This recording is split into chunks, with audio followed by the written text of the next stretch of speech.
Global Energy Demand, Highlights of the 2025 Statistical Review of World Energy, based on the executive summary of Robert Lyman's report, Global Energy Demand. Hi, I'm Michelle Sterling for Friends of Science Society. Many times we're told by climate activists that net zero is right around the corner, that we have the solutions in our hand, that we don't need to use fossil fuels anymore.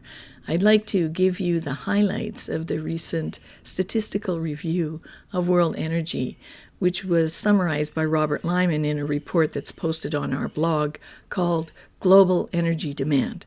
I'm just going to read through the numbers. There are quite a few of them, but it'll give you a sense of what's happening in the world of energy and how reliant we actually are on fossil fuels, despite what climate activists try to tell you. So let's walk through this presentation. It shouldn't be too long.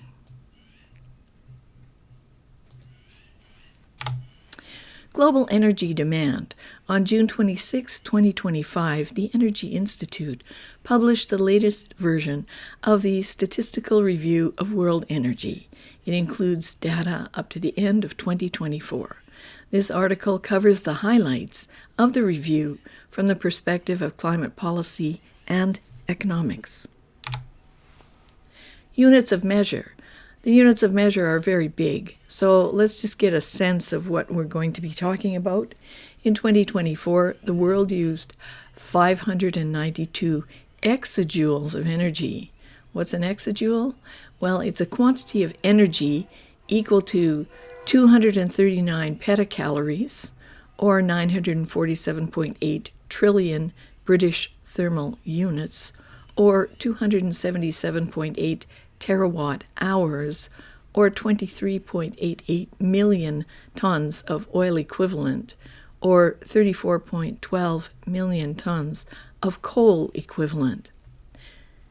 Or terawatts are 1 trillion watts, and terawatt hours, abbreviated as TWH, is a unit of energy representing 1 trillion watt hours. A kilowatt hour is equivalent to a steady power of 1 kilowatt running for 1 hour, and is equivalent to 3.6 million joules, or 3.6 megajoules. And you can find out more about these equivalencies at these links. So global energy production and use. In 2024, global energy consumption rose 2% from its 2023 level to 592 exajoules. Oil had the largest share, 199 exajoules, or 33.6%, followed by coal, 165 exajoules, or 27.9%, and natural gas, 149 exajoules, or 25.2%. Hydrocarbon energy thus provided 86.7% of world's energy needs.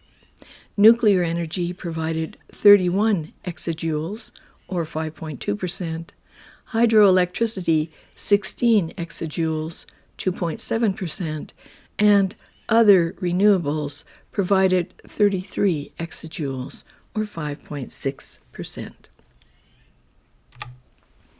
Carbon dioxide emissions. Global carbon dioxide equivalent emissions from energy consumption alone totaled 35,491.8 million tons.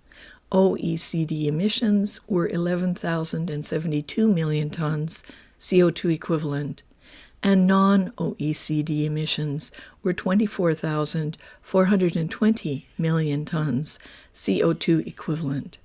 So the non-OECD countries produced 68.8% of total emissions, an all-time high.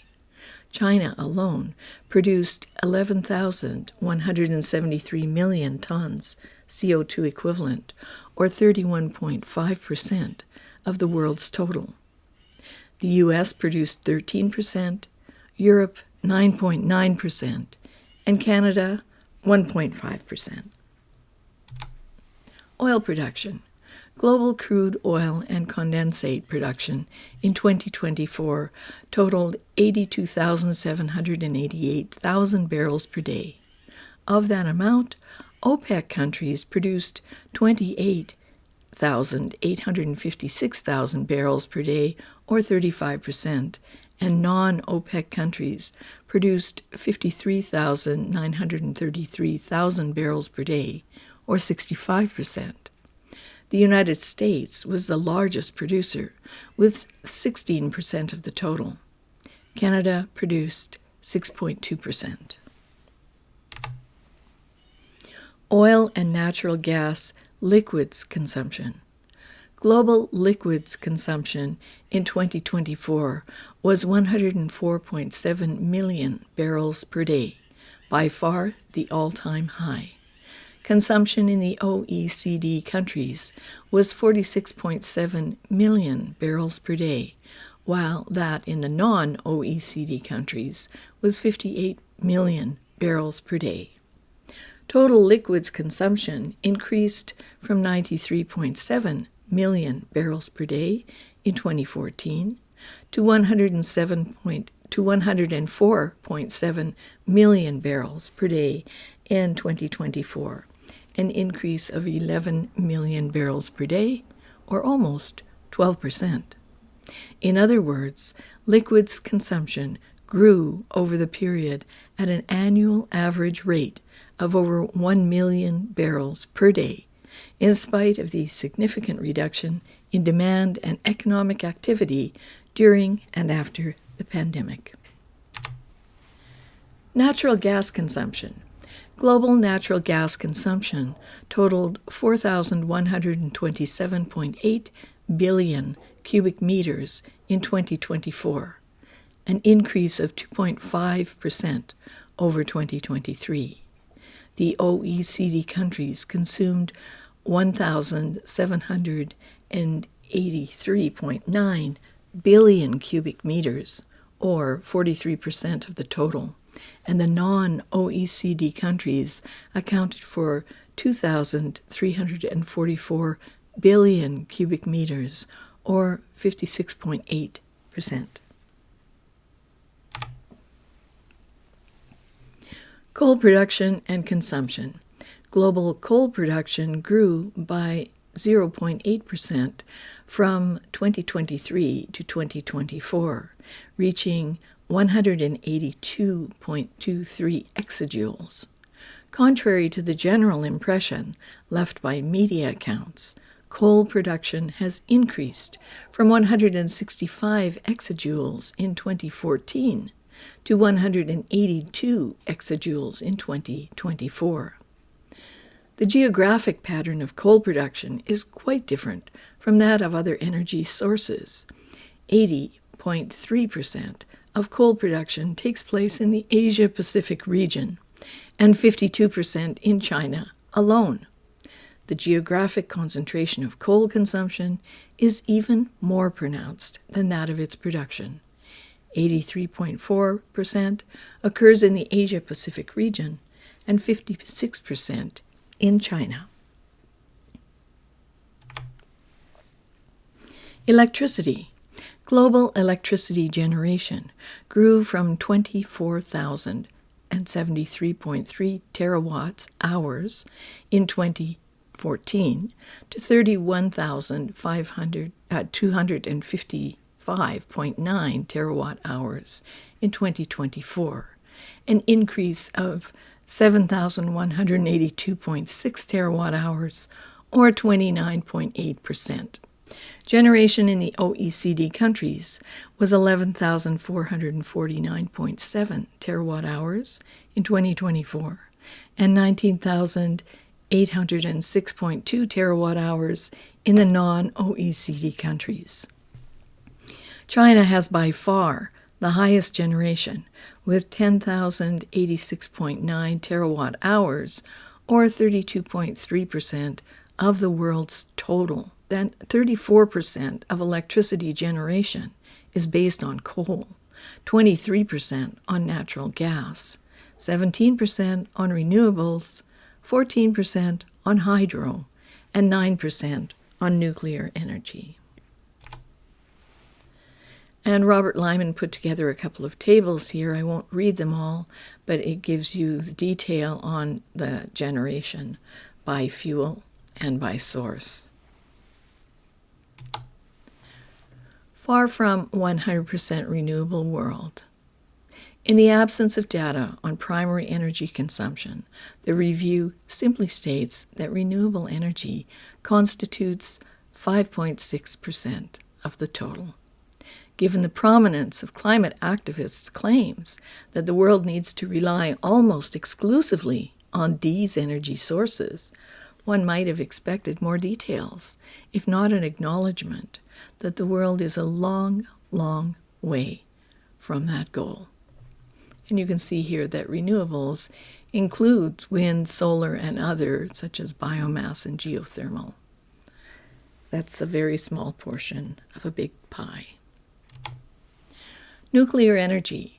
Global generation of electricity by nuclear energy rose from 2,541.1 terawatt hours in 2014 to 2,817.5 terawatt hours in 2024, an increase of 276.4 terawatt hours, or 10.9%. Nuclear generation in OECD countries was 1,881 terawatt hours in 2024, while that in non-OECD countries was 936.4 terawatt hours. Global energy demand. The Statistical Review is an extremely valuable source of information.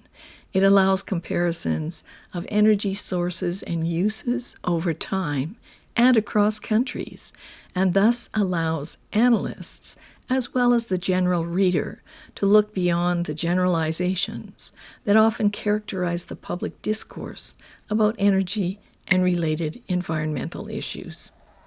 And you can see the summary of this rather detailed report on our blog.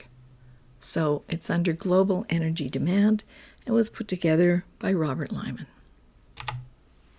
So please join us in the race from net zero. Order our book, Energy and Climate at a Glance. It gives you the facts on 22 prominent climate topics.